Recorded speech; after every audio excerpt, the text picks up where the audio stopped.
Billy held his hands, his thin, wasted hands, up on either side of his face and slowly splayed the fingers. "You think men like me don't have the power to curse?" Billy asked. "We have the power. We're good at cursing once we get started, old man. Don't make me start!" There was movement behind the old man, a flash of white nightgown and black hair. "Gina!" Samuel Lemke cried out. Billy saw her step forward into the light, saw her raise the slingshot, draw the cradle back, and release it, all in the same smooth gesture. There was a hot spear of pain in his left hand. It was gone almost as soon as it came. He heard the steel ball bearing twang off the side of the van. He could see the girl's drawn, furious face, not framed in his spread fingers, but through his palm, where there was a neat, round hole. Suddenly, not even knowing he meant to do it, Billy held his bleeding hand out toward Lemke. The old man flinched back and forked the sign of the evil eye at Billy. Billy closed his hand as Lemke had done. Blood ran from his closed fist as it had run from Lemke's closed fist. "The curse of the white man is on you, Mr. Lemke. They don't write about that one in books, but I'm telling you it's true, and you believe that!" The old man screamed a flood of Romany. Billy felt himself hauled backwards so suddenly that his head snapped on his neck. His feet left the ground. He was carried back the way he had come, through the circle. People fell out of their chairs, scrambling away from him, and between two pickups with camper caps. Then, for a moment, he was flying. He landed in the timothy grass beyond the parked vehicles with a thud. White lights danced in front of his eyes. He rolled over, then paused while a wave of faintness and nausea rode through him like a breaking wave. When it passed, he was able to get to his feet and start up the hill to where his car was parked. He wondered with almost clinical detachment if he would be able to make it back to the Frenchman's Bay Motel. Somehow he did. "William, what's wrong?" Ginelli's voice, which had been deeply blurred with sleep, was now sharp with concern. Billy's left hand, wrapped in a handkerchief, lay in his lap. Beads of sweat stood out on his forehead. "I'm sorry to call you at home, Richard," he said, "and so late." "Fuck that. What's wrong?" "Well, the immediate problem is that I've been shot through the hand with a..." He shifted slightly. His hand flared and his lips peeled back over his teeth. "With a ball bearing." Silence at the other end. "I know how it sounds, but it's true. The woman used a slingshot."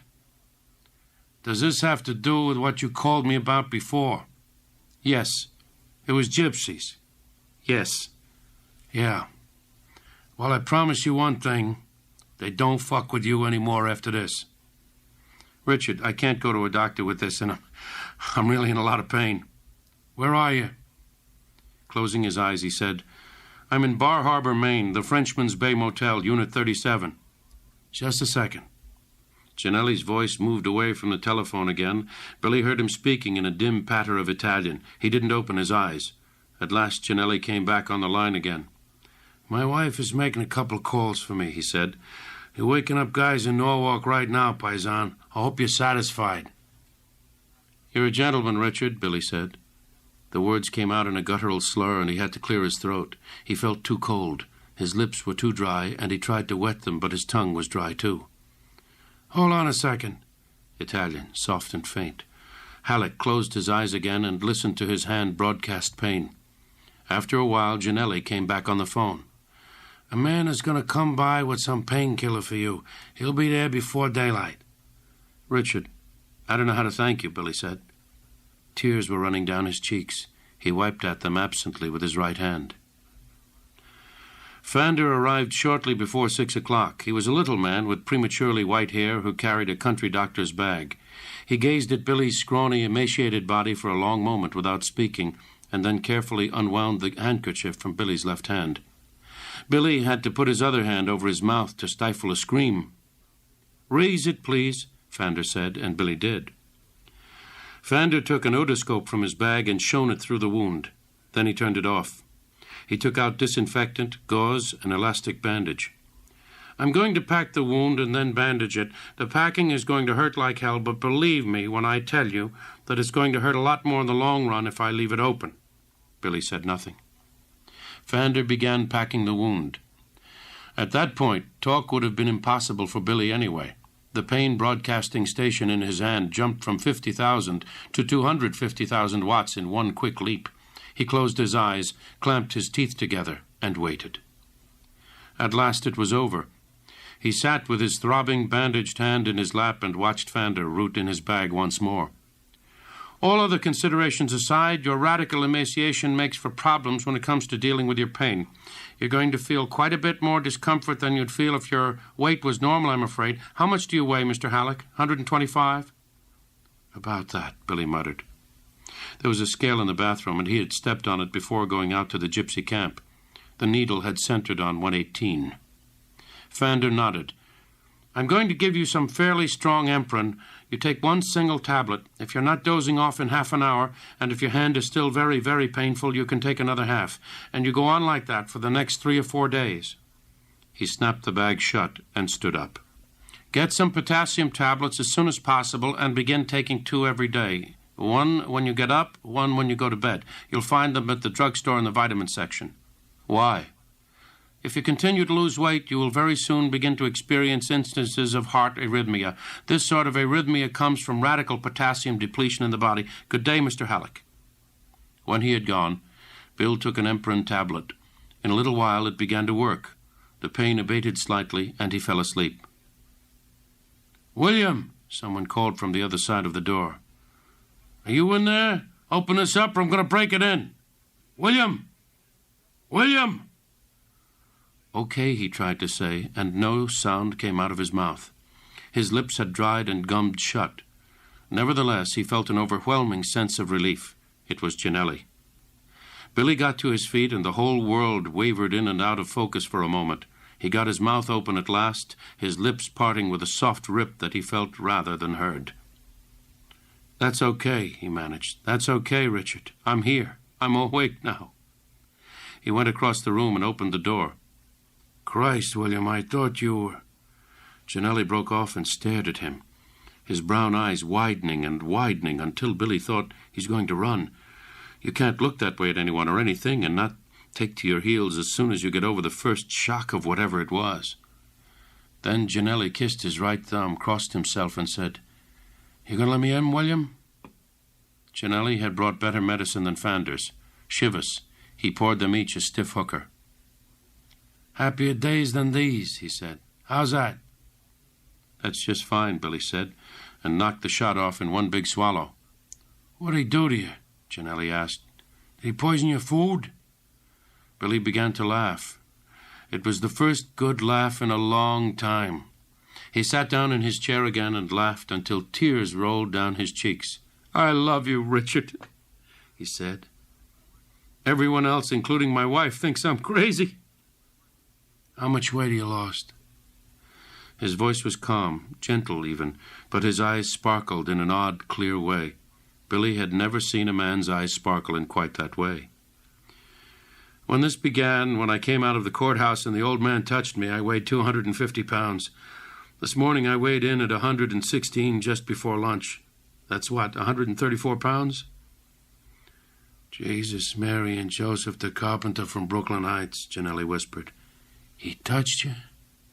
He didn't just touch me, Richard. He cursed me.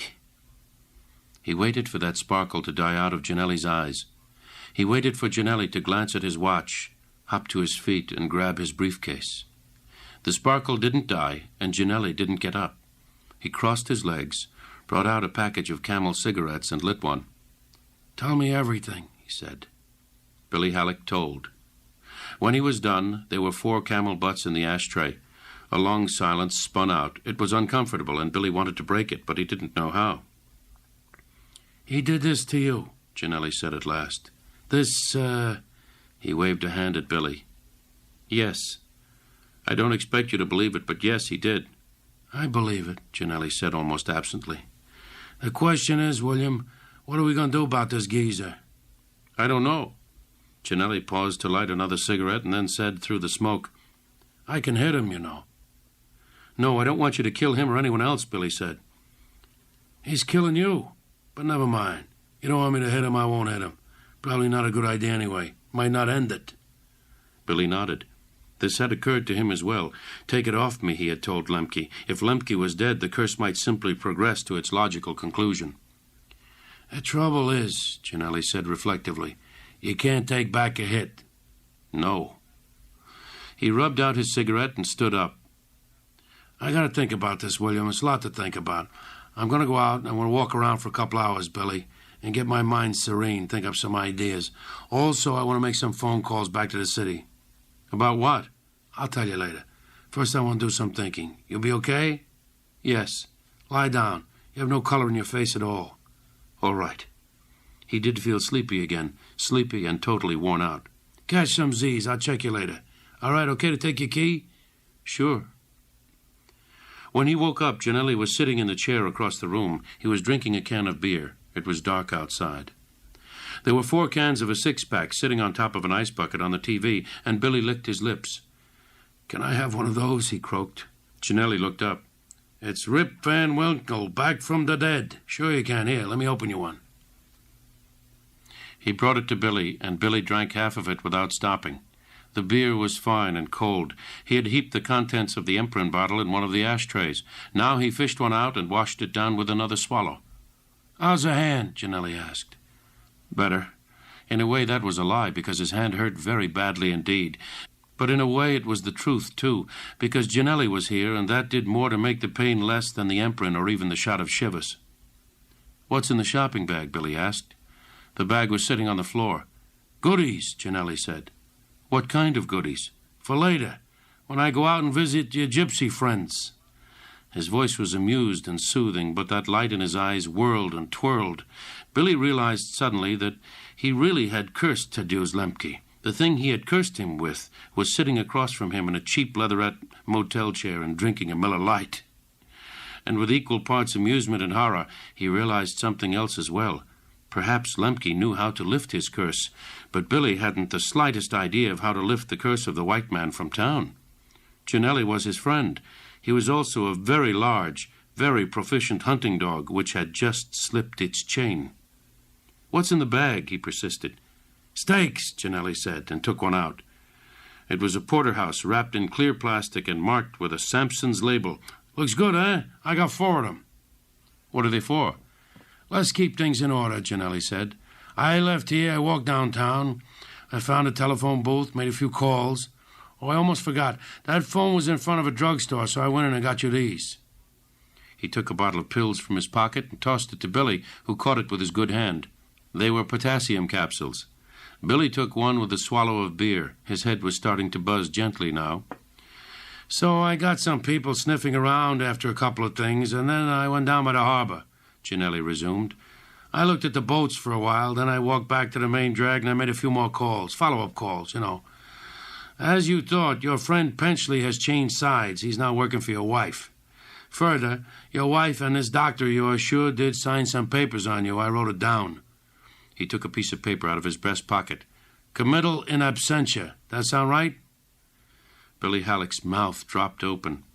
That cowardly bitch, he muttered thickly. My man says it don't mean a thing unless you go back to Connecticut, William. No, that's true, but don't you see, my own wife... Never mind that, William. It doesn't matter. If we can fix things up with this old gypsy, you're going to start to gain weight again and their case is out the window. Now, if that happens, you'll have plenty of time to decide what you want to do about your wife. Billy managed a white-lipped smile. You would have made a great lawyer, Richard. You have this unique way of putting things in perspective. Yeah? You think so? I do. Well, thanks. Next, I called Penchley. What for? Billy asked. If he's working for your wife, he could become a nuisance. So you asked him to lay off, Billy said. No, I told him to lay off, Gianelli corrected. And not exactly in those words either. I can be a little bit political when I have to be, William. Billy laughed. Yeah, I know. So we got a week, and a week should be enough. What are you going to do? Well, I am going to scare that gypsy. I'm going to scare him so bad he's going to need to put a fucking Delco tractor battery in his pacemaker. And I'm going to keep raising the level of the scares until one of 2 things happens. Either he is going to cry uncle and take off what he put on you, or we decide he don't scare that old man. Now, if that happens, I come back to you and ask you if you've changed your mind about hurting people. But maybe it won't go that far. When are you going? Billy asked. Gianelli glanced at his watch. 10:10 now. Tell you what, I give them another 4 or 5 hours. They've been doing a good little business out there from what I heard downtown. Telling a lot of fortunes, and the dogs, those pit bulls. Christ almighty. Did you see any pit bulls when you were down there? I never saw a pit bull, Billy said sleepily. The ones I saw all looked like hounds. Pit bulls look like a cross between terriers and bulldogs. They cost a lot of dough. If you want to see pit bulls fight, you got to agree to pay for one dead dog before the wages even gets put down. Now, it's a nasty business, but it's lucrative, and they generally keep the pit bulls locked up. Don't worry, I'll find them. Be careful, Billy said.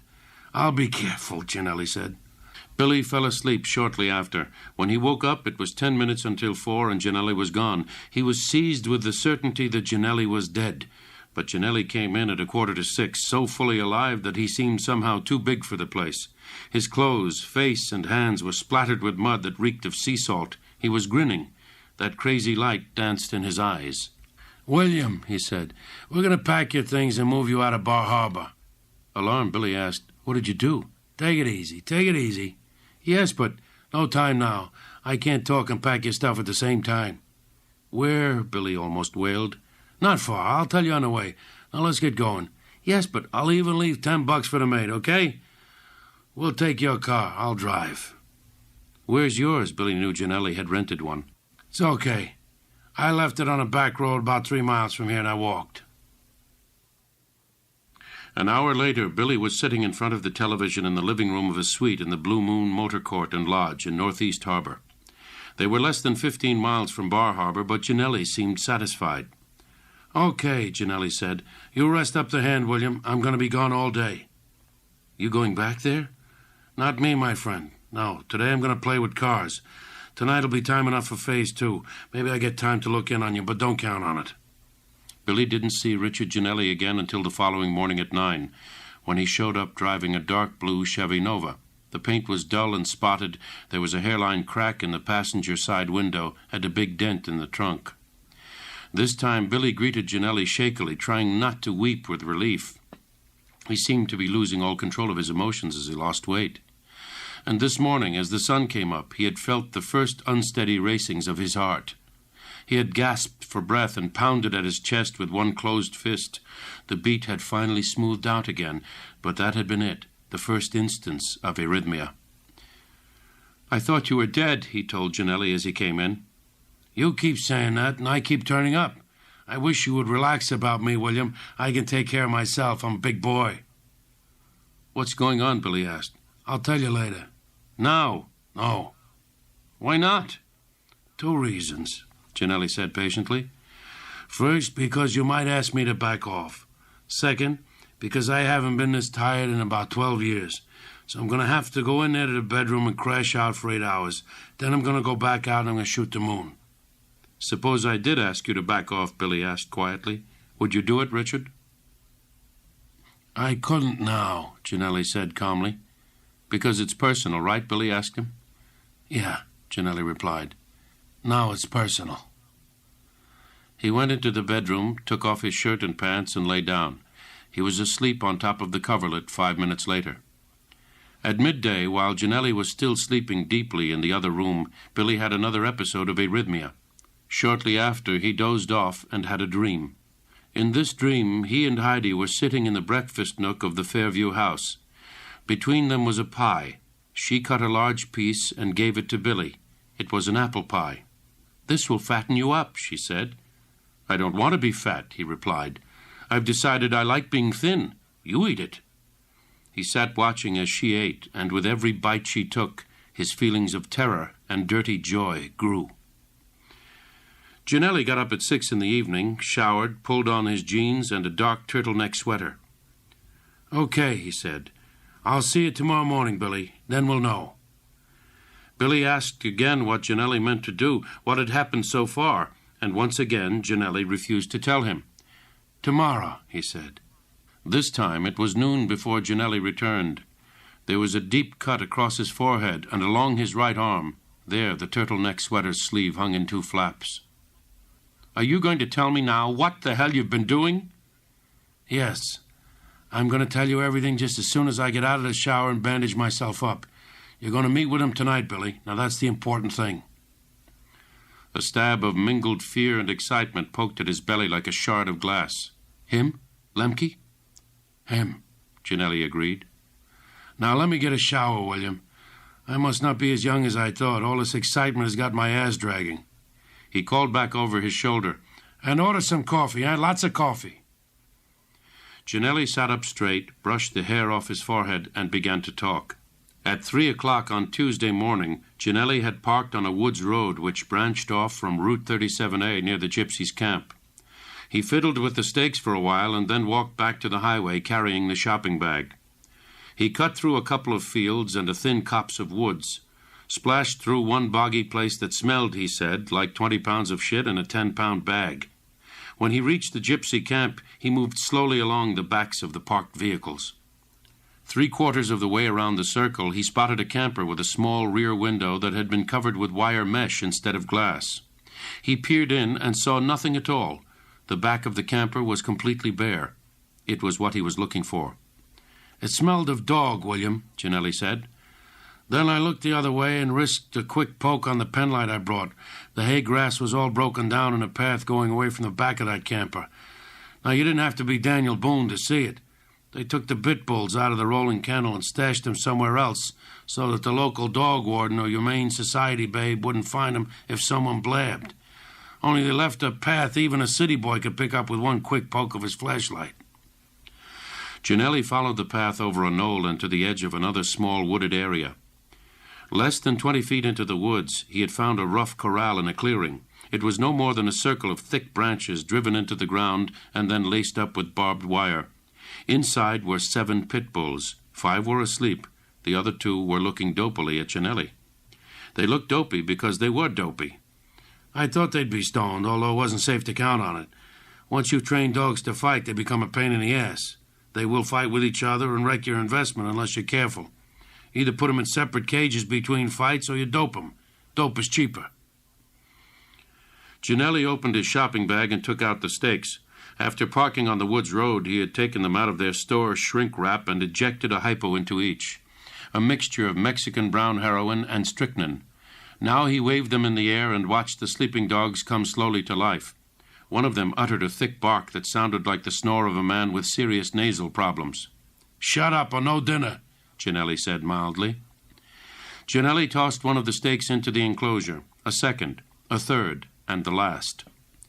The dogs squabbled over them in listless fashion. There was some barking, but it had that same thick, snory quality, and Ginelli felt he could live with it.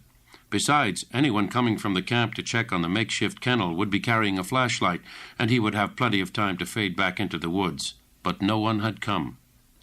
Ginelli had sat nearby, dry smoking a Camel and watching the pit bulls die. Most of them had gone very quietly, he reported, probably because of the dope they had already been fed. 2 of them had mild convulsions, that was all. It was over in a little less than an hour. He had taken a dollar bill from his wallet and a pen from his breast pocket. On the dollar bill he wrote, "Next time it could be your grandchildren, old man. William Halleck says to take it off." The pit bulls had worn twists of clothes rope for collars. Ginelli tucked the bill under one of them.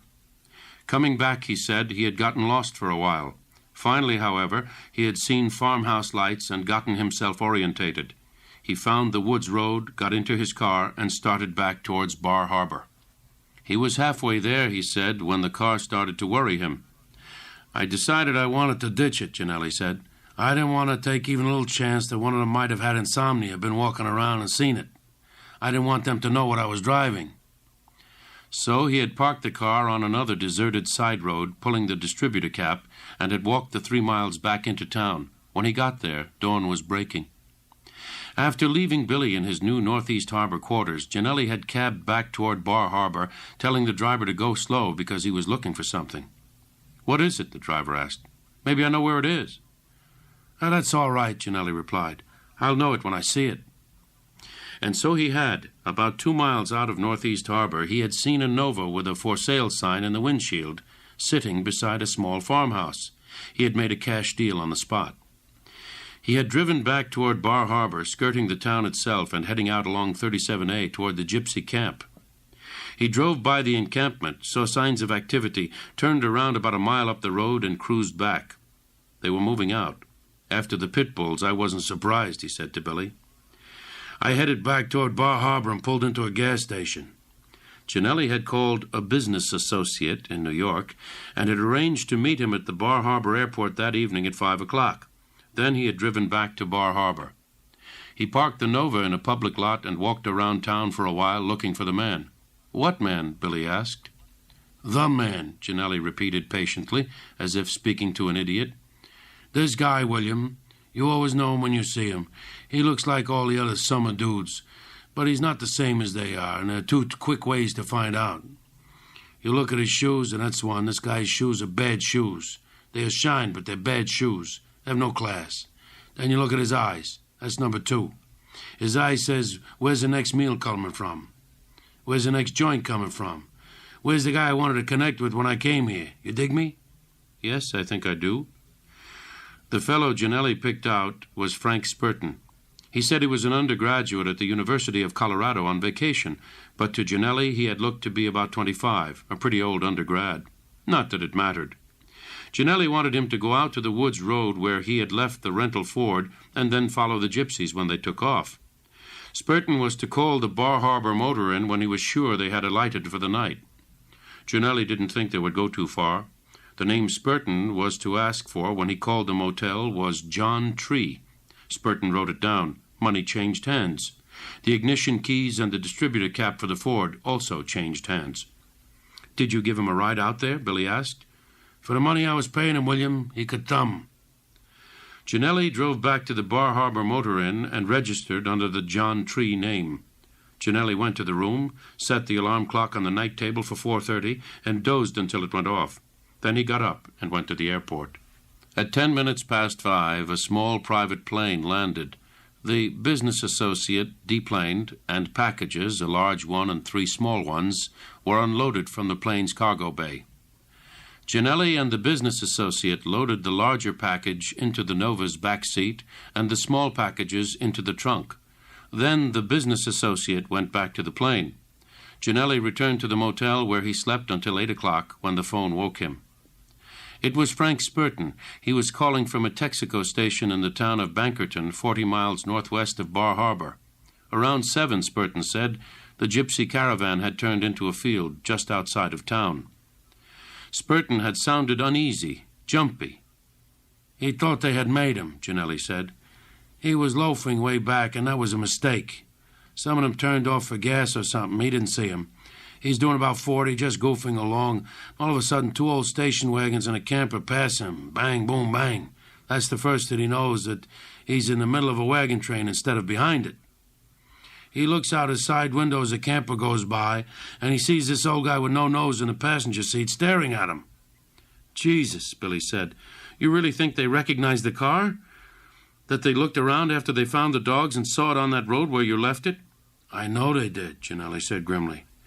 "He gave me the name of the road they were on, Finson Road, and the number of the state road they turned off to get there.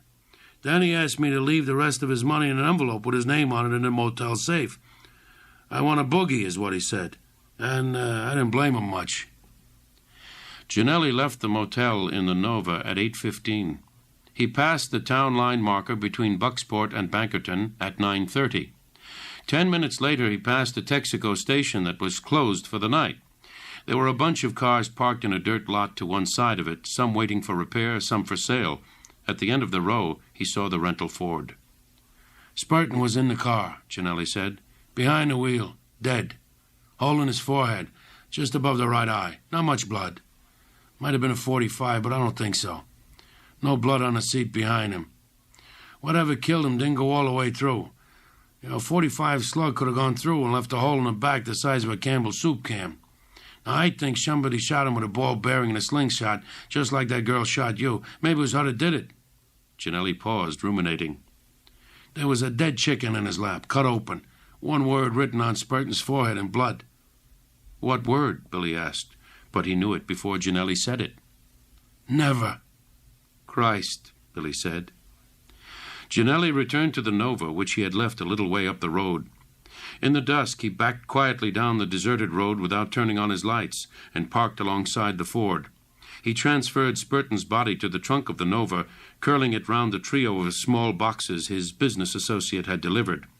Having disposed of the chicken in a convenient trash can, he drove off. He found Finson Road less than half a mile farther up. Ginelli killed the Nova's headlights and drove a quarter of a mile down Finson Road. He saw a turnout which led into an abandoned gravel pit. "Couldn't have been more perfect if I had ordered it," he said.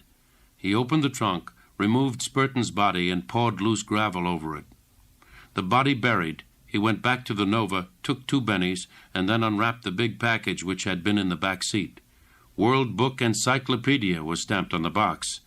Inside was a Kalashnikov AK-47 assault rifle, 400 rounds of ammunition, and a jar of lampblack. Ginelli blacked his face and hands and headed off. Spurton had said the gypsies were camped in a field 2 miles up the road. Ginelli went into the woods and followed the road in that direction. After a while he came to the top of a low hill. Down on the left, Ginelli could see the dark circle of vehicles parked about 200 yards from the road around a dying campfire. Dim, curtain-screened lights shone in a few of the campers. Ginelli worked his way halfway down the hill on his belly and his elbows, holding the assault rifle out in front of him. He found a rock outcropping that allowed him to both seat the stock firmly and to sight down the hill to the encampment. The moon was just coming up. I could see well enough for what I had to do. By then I was no more than 75 yards from them. With the automatic rifle firmly set, Ginelli pulled in a deep breath and sighted on the front tire of the Unicorn camper. There was the sound of crickets and a small stream babbling somewhere close by. The Kalashnikov's thunder ripped the night in two. Fire hung around the end of the barrel in a corona as the clip ran out. The Unicorn camper's front tire exploded. Ginelli raked the bellowing gun the length of the camper, but low. "Didn't put a single goddamn hole in the body," he said. "Tore the hell out of the ground beneath it. Didn't even cut it close because of the gas tank." The camper's back tire blew. Ginelli popped the first clip and slammed another one in. The uproar was beginning below. Voices yelled back and forth. A woman screamed. Some of them were spilling out of the backs of campers, most in pajamas and nightgowns, all looking confused and scared. And then Ginelli saw Tadeusz Lemke for the first time. Straggles of hair were escaping from beneath his tasseled nightcap. He came around the front of the Unicorn van, took one look at the flattened, twisted tires, and then looked directly up toward where Ginelli was lying. "I knew he couldn't see me," he said. "I was just another shadow in a whole field of him. But I think he did see me, William, and it cooled off my heart." The old man turned toward his people. He shouted at them and swept an arm at the caravan. The gesture was clear enough. "Get under cover, you fools." "Too late, William," Ginelli said smugly. He had loosed the second burst directly into the air over their heads. Now a lot of people were screaming, men as well as women. Some hit the ground and began to crawl, most of them with their heads down and their butts waving in the air. Lemke stood his ground, bellowing at them, bull-throated. The pit bull camper was parked next to the van, nose out. Ginelli slammed a third clip into the AK-47 and opened fire again. He described what happened. "The windshield blew in. The hood popped a little, and then the bullets caught it and tore it right off. The headlights blew, the tires blew, the grill fell off. And during all of it, while the glass and chrome were flying, that old man never moved. Just looked for the muzzle flash so he could send the troops after me if I was stupid and waited for him to get his troops together. I decided to split before he could." Ginelli ran for the road, bent over low like a World War II soldier advancing under fire. Once there, he straightened up and sprinted back to his car. He heard an approaching siren just as he ducked into the gravel pit. He started the Nova up and rolled it dark to the end of the short access lane. A Chevrolet with a blue bubble on the dashboard rolled by. Ginelli smiled and drove away. He was back in the John Tree motel room by 2 in the morning. He set the alarm for 7:30 and turned in. Billy stared at him. "You mean that all the time I was worrying that you were dead, you were sleeping in the same motel we left?" "Well, yeah." Ginelli looked ashamed of himself for a moment, and then he grinned and shrugged at the same time. "Put it down to inexperience, William. I am not used to people worrying about me, except my mama, of course, and that is different, eh?" "You must have overslept. You didn't get here until 9 or so." "No, I was up as soon as the alarm went off. I made a call, and then I walked downtown, rented another car, from Avis this time, a Buick sedan. Had to be a sedan. Unobtrusive, but fairly big. I drove it back to the Bar Harbor Motor Inn. I parked it and made a A couple more calls, make sure everything was happening the way I'd set it up. Then I drove over here in the Nova. I got here and I set your mind at rest. By then I'm ready to crash again, and I spent the whole day in your bed. You could have called me, and saved at least one trip, Billy said quietly. Janelli smiled at him. Yeah, I could have phoned, but fuck that. A phone call wouldn't have shown me how you were, William. You haven't been the only one worried. Billy lowered his head a little and swallowed with some difficulty, almost crying again. Lately he was always almost crying, it seemed. Janelli continued. So, Janelli arises, showers, jumps into the Nova, and heads back to Bar Harbor. Once there, he takes the smaller packages out of the Nova's trunk and opens them in his room. Now, there's a .38 Colt Woodsman and a shoulder holster in one of them. The stuff in the other two packages fits into his sport coat pockets. He then leaves the room and swaps the Nova for the Buick. Then he heads out to scenic Bankerton for what he hopes will be the last time. He makes just one stop along the way at a supermarket. He goes in and buys two things. One of those ball jars women put up preserves in, and a 16-ounce bottle of Pepsi. He arrives in Bankerton just as twilight is starting to get really deep. Janelli drove into the gravel pit and stopped. He opened the Pepsi-Cola, poured it into the ball jar, then closed the jar with the wire cap. That done, he drove up to the gypsy camp. There was a Maine State Police cruiser parked at the edge of the field. Janelli parked close by, got out of his car, and started down the hill to the camp. Halfway down, Janelli met a uniformed state bear heading back up.